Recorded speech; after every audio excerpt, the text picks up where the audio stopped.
So the 6th episode of From Season 4 is something which, in my opinion, will almost confirm the events of the finale. I'm about to tell you 4 major events, which might be taking place in next episode, where number 3 might even shock you. So this video may contain some pretty heavy spoilers, so I'm your Aussie girl Ellie, and let's begin. The assassination of Jade. So the very first theory of mine is pretty darker, because we can see how Sarah is being primed to assassinate Jade. Basically, Sophia is actively testing Sarah's obedience with the diner water pitcher task.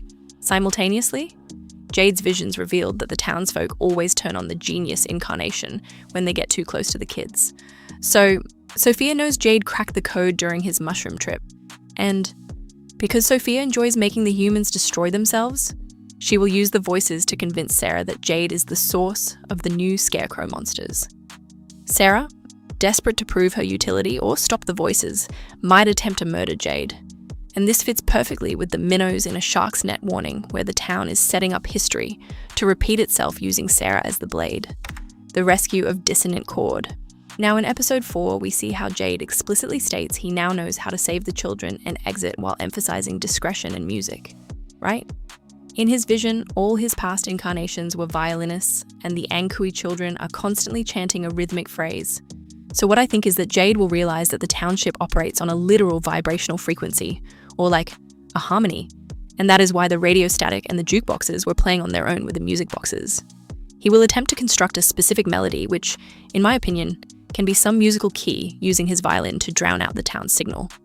However, because his past selves were murdered for being too loud, he will have to teach this melody to someone unsuspected like Ethan or Kenny to execute it covertly, while he acts as a distraction for Sophia. Tabitha's grave gods. Now Tabitha remembers how to hurt the scarecrows because a past version of her dealt with them, right? Basically, I feel like the scarecrows weren't put in the lake to keep something in, but they were put there as an ancient security system by a previous resident to seal a physical portal at the bottom of the lake bed. By dragging them out, I can say Donna accidentally broke the seal, and Tabitha's realization of how to hurt them will involve reversing the nightmare logic. I mean, they have to be dismantled using the exact tool her dad used in her vision as fire and drowning, so if they can sink them permanently with the correct ritual, the lake water will recede, and hence, exposing the tunnels from a completely dry entrance. And finally, my last theory says that Fatima's golem is the original smiley archetype.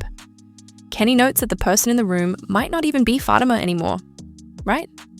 Fatima admits a deep psychic link to the smiley creature, while stating he derives pleasure from her fear, and like she is building this clay golem to find strength. Now I think this is a bootstrap paradox, and Fatima isn't building a protector, but she is handcrafting a monsters because like the clay golem she is making out of the town's dirt will be animated by her fear and the smiley connection. When it wakes up, it won't fight the scarecrows, but it will become the first biological smiley monster of the next cycle.